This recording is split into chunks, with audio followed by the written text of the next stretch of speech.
ఏం లేదు, ఆహా. బాగా మిగించారు అని చెప్పేసి చెప్తారు. సరే అది రవికిరణ్ గారు, లోకేష్ గారు మాట్లాడింది అంటే తెలుసు మీకు కూడా వినే ఉంటారు. కార్యకర్తల సమావేశంలో భాగంగా సరే కార్యకర్తలకు తొందర ఉండొచ్చు కానీ మీరు తొందర పెట్టొద్దు సోషల్ మీడియాను చూసి అనేది ఒక మాట అన్నారు. అలాగే రెడ్ బుక్ అనే విషయానికి సంబంధించి తన పని తాను చేసుకుంటూ వెళ్తుంది, చట్ట ప్రకారం ముందు ఏదైనా దండం ఉంటుందనే ఒక పెడుతున్నాం మాట అంతసేపు. మాట్లాడారు.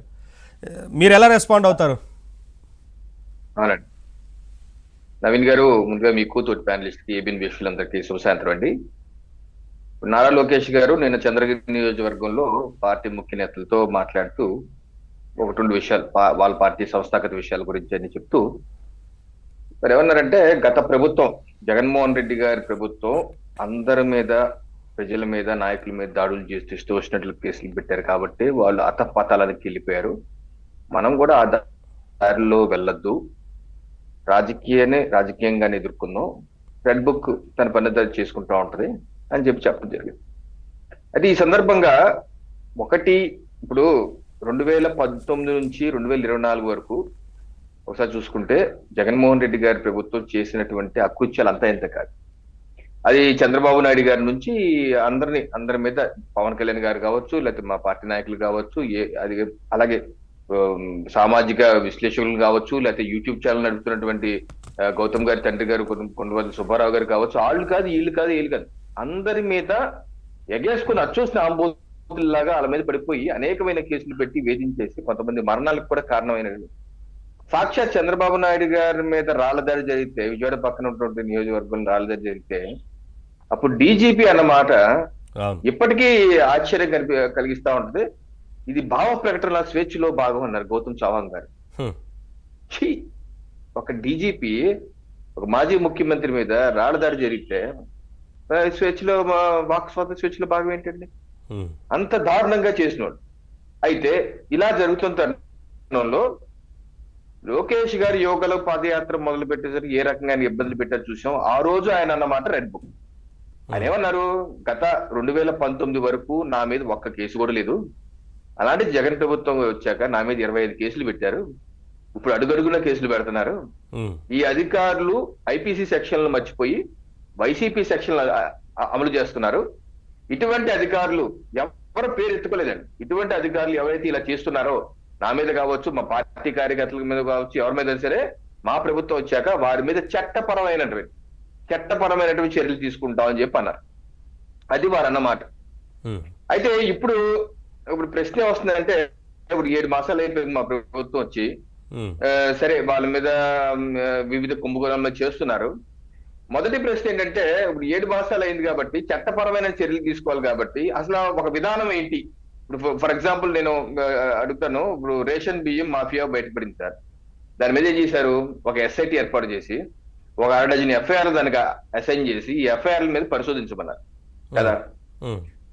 అలాగే మా ప్రభుత్వం కూడా ఒక కమిషన్ ఏర్పాటు చేసి, లేదా ఒక ఎస్ఐటి ఏర్పాటు చేసి, లేదా జ్యుడిషియల్ కమిషన్ ఏర్పాటు చేస్తారు. ఏం ఏర్పాటు చేయాలి చేసి, లోకేష్ గారి మీద ఉన్న 10 కేసులు, చంద్రబాబు నాయుడు గారి మీద ఉన్న 1 డజన్ కేసులు, మా నాయకులు లేదా వాళ్ళ నాయకులు, జనసేన కావచ్చు, బీజేపీ కావచ్చు, టీడీపీ కావచ్చు, లేకపోతే సోషల్ అమరావతి మహిళలు కావచ్చు, అమరావతి రైతులు కావచ్చు, సామాజిక విశ్లేషకులు కావచ్చు, లేకపోతే కొంతమంది అయితే సమాజం యొక్క కట్టుబడి మాట్లాడుతున్నటువంటి ప్రజా నాయకులు కావచ్చు, వీళ్ళందరి మీద పెట్టినటువంటి మోపినటువంటి అక్రమ కేసులు 1000 అవుతాయో 2000 అవుతాయో నాకు తెలియదు.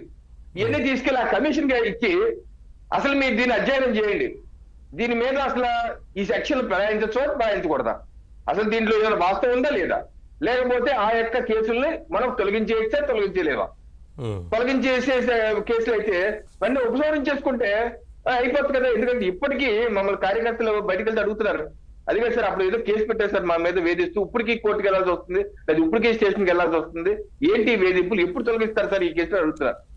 కనీసం ఒక చట్టపరమైన అన్నాం కాబట్టి కనీసం ఒక కమిషన్ ఏర్పాటు చేసి ఆ 2000 ఎఫ్ఐఆర్లు ఎన్ని అవుతాయో వాళ్ళకి అప్ చెప్తే ఒక ప్రక్రియ నడుస్తుంది. దానిలో తొలగించాల్సిన కేసులు కొంత తొలగించేస్తారు.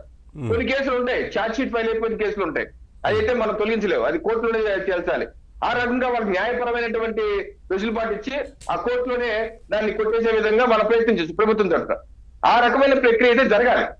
ఒకటి ముందు కక్ష సాధింపులు ఎన్ని తర్వాత వాళ్ళే అసలు అధికారుల మీద ఏం చేస్తారు, ట్రాన్స్ఫర్ చేస్తారా, డిస్మిస్ చేస్తారు, దేవుడు ఎరుగు. అధికారులతో సవాసం పోని మరి అవినీతి కేసుల సంగతి ఏం చేస్తారు? ఇప్పుడు ఈ వైసీపీ ఆ సబ్జెక్ట్ వేరు. నేను ఏంటంటే ఆ సబ్జెక్ట్ వేరు, ఈ సబ్జెక్ట్ వేరు.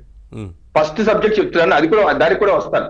నేనది ఏంటంటే ఫస్ట్ ఈ రకంగా కార్యకర్తలకి అన్యాయంగా పెట్టిన కేసులు తొలగించే ప్రయత్నం చేయాలి, నెంబర్ 1. నెంబర్ 2, అసలు రెడ్ బుక్ గురించి మేము ఎప్పుడు మాట్లాడారు లోకేష్ గారు? 4 ఏళ్ల పాటు దాడులు చేసి ఎన్ని చేస్తుంటే అప్పుడు అన్నారు, ఏ అధికారి పేరు కూడా ఎత్తుకెళ్ళలేదు. ఈ రోజు జగన్మోహన్ రెడ్డి గారు ఏం చేస్తారు చూడండి, 6 మాసాలు కూడా అవలేదు, మొదటి మాసం నుంచి 2 మాసాలు మొదలు పెట్టేశారు. ఇది అధికారులు పేరు బెదిరించడం, మధుసూదరావు 3 సింహాలంటే ఏంటో తెలుసా నీకు అని బెదిరించేస్తున్నాడు. ఎస్పీ సుబ్బారాయుడు సప్త సముద్రాలు దాటినా నేను లాక్కొచ్చేస్తాను, రిటైర్ అయిపోయినా సరే నేను లాక్కొచ్చేస్తాను. నిన్నగా మురళీ డిఎస్పీ మురళీ నాయక్ 2-3 మాసాలు ఈ ప్రభుత్వం పడిపోతుంది, నేను ముఖ్యమంత్రి అయిపోతున్నాను. ఏంటి బెదిరింపులు నాకు అర్థం కాదు. ఏం చేశారా ఆయన మీద? ఏమన్నా మాజీ ముఖ్యమంత్రి మీద రాళ్ళదారి చేశారా? ఎవరైనా చేయలేదు కదా. ఈ 6 మాసాలకే ఏంటి ఫ్రస్ట్రేషన్? అలా అధికారులను పట్టుకొని పేరెత్తి మరీ ఆయన బెదిరించేస్తారు. లోకేష్ గారు ఎప్పుడు ఏ అధికారి పేరెత్తుకునే ఎవరు బెదిరించలేదు. జనరల్ గా ఏంటంటే ఎవరైతే వాళ్ళ విధి నిర్వహణ సరిగ్గా చేయరో వాళ్ళ మీద చర్యలు తీసుకుంటా ఉన్నారు. మరి ఇలా చేస్తుంటే కనీసం పోలీస్ సంఘాలను బయటకు వచ్చి ఇదేంటి, ఇప్పుడు ఎవరైనా సరే వాళ్ళన్నా మేమన్నా ఏ పార్టీ అన్నా సరే పోలీస్ సంఘాలు ఎవరైనా సరే బయటకు వచ్చి ఎన్నున్న సంఘాలు అయితే మాట్లాడాలి కదా. ఏమండి ఇలా బెదిరిస్తారేంటి మా అధికారులని? అలా బెదిరిస్తే మీ మీద SC ST కేసు పెట్టకూడదా? ఎందుకు పెట్టకూడదు? ఇలాగే మా యొక్క అధికారులు విధి నిర్వహణ చేస్తే మీరు ఇలా బెదిరిస్తారా? వర రవీంద్ర రెడ్డిని విచారిస్తుంటే ఇలా బెదిరిస్తారా? ఈ కోర్టులో ఉన్న కేసు, సో మిమ్మల్ని కూడా దాన్ని ఇంప్లీట్ ఎందుకు చేయకూడదు? ఎందుకు పోలీస్ సంఘాలు ఎందుకు బయటకు రావు? ఎందుకు మాట్లాడరు? మామూలుగా అయితే తుస్తులు వెళ్తుంటారు కదా. ఏంటి వచ్చింది ఇబ్బంది? న్యూట్రల్గానే ఉన్నాడు మీరు. అధికార ఎమ్మెల్యేలు మాట్లాడినా, అధికార ఎంపీలు మాట్లాడినా, ప్రతిపక్షం మాట్లాడి ముందు పోలీసుల గౌరవాన్ని పరిరక్షించే ప్రయత్నం వాళ్ళు చేయట్లేదు. ఇదొక సమస్య. ఇంకోటి 3వ అంశం మీరు అన్నట్టు స్కామ్లు కూడా ఇప్పుడు మొదటి 7 మాసాల్లో మనం చూస్తే మన ఛానల్లోనే మాట్లాడుకున్నాం. ఇసుక స్కామ్ మీద మాజీ ఎండి వెంకటరెడ్డి గారిని అరెస్ట్ చేశారు. 2500 కోట్లు ఆయన మింగేశారని చెప్పి సిఐడి అధికారులు ప్రాథమిక విచారణలో తేల్చారు. ఆయన మీద ఏదైతే జేపీ పవర్ ఏదైతే ఉందో, జేపీ పవర్ ఫిక్స్డ్ డిపాజిట్లు కూడా వాళ్ళు డబ్బులు ఇవ్వాలి, జేపీ పవర్ డబ్బులు ఇవ్వాలి. డ్యూస్ ఉండి కూడా ఈయన ఫిక్స్డ్ డిపాజిట్ రిలీజ్ చేశారు. అలా రిలీజ్ చేయడం వల్ల ఆయన 100 కోట్లు 2500 కోట్లు పైసలకు నష్టం జరిగిందన్నారు. ఆయన మీద సెప్టెంబర్ లో అరెస్ట్ చేశారు. మళ్ళీ నవంబర్ లో ఆయన బెయిల్ వచ్చేసింది. రాజమండ్రి జైల్లోనే మనం చూసాం ఏ రకంగా ఆయనకి. ఇప్పుడు వీళ్ళు రెడ్ బుక్ వెంకటరెడ్డి గారికి బెయిల్ చాలా ఫాస్ట్ గా వచ్చింది. అన్ని రోజులు వచ్చేసింది దానికి. నవంబర్ లో కూడా బెయిల్ వచ్చేసి వెళ్ళిపోయింది. పైపెట్టు రాజమండ్రి సెంట్రల్ జైల్లో ఫ్రిడ్జ్లు, టీవీలు మనం కూడా మాట్లాడుకున్నాం డిబేట్లు. ఏ రకంగా సప్లైలు సంక్రాంతి కొత్త నుండి చూసినట్టు చూసుకున్నారు. వీళ్ళు ఏమో మా మీద పడి ఎడుస్తారు, రెడ్ బుక్ ఏదో చేస్తారు, రెడ్ బుక్ రాజ్యాంగం అమల్లో ఉందో ఎడుస్తారు. అక్కడ జరుగుతుందేమో బోరగడ్డికి ఏమో బిర్యానీ తినిపిస్తారు, వెంకటరెడ్డి గారికి ఏమో ఫ్రిడ్జ్లు, టీవీలు అరేంజ్ చేస్తుంటారు. ఎవరి లోపం మరి? ఎవరి లోపం మరి? విచారణ సరిగ్గా జరగాలండి. పూర్తి స్థాయి విచారణ జరగాలి. అలాగే ఈ లిక్కర్ ఉంది, లిక్కర్ మీద కూడా ఇప్పుడు నాకు తెలిసి వాసుదేవన్ రెడ్డి గారిని ఇంకా అరెస్ట్ చేయలేదు అనుకుంటా. దాని మీద అనేకమైనటువంటి కుంభకోణం జరిగింది. సాక్షాత్ ముఖ్యమంత్రి గారు చెప్పారు ఫ్లోర్ ఆఫ్ ది హౌస్ లో నాన్ డ్యూటీ పేడ్ లిక్కర్ ఇది ఎన్ని వేల కోట్లు ఉంటుందో తేల్చలేదు. అలాగే క్యాష్ రూపంలో ట్రాన్సాక్షన్ చేశారు. ఆ క్యాష్ ఉంటే ఎక్కడ ఉంది? అన్ని తీయాలి బయటికి అన్నాం. మరి 7 మాసాలు అయ్యింది, అది కూడా రావాలి బయటికి. విచారణ చేస్తారు. బహుశా ఈ విషయం మీదే నారా లోకేష్ గారు చెప్పుంటారు. ఇంకా నేను అన్నాను ఆయన మాట, లిక్కర్ విషయంలోనూ శాండ్ విషయంలోనూ మీ ఇంకా రానున్న కొన్ని మాసాలు మీరు చూడబోతున్నారన్నారు. బహుశా ప్రభుత్వం దగ్గర పూర్తి సమాచారం రాబట్టి పక్కా ఆధారాలు సేకరించి ఉండొచ్చు. ఈ మాసం వచ్చే మాసంలో అన్ని బయటపడతాయి. ఏదైనా సరే తప్పు చేస్తూ తప్పించుకుంటానికి వీల్లేదు.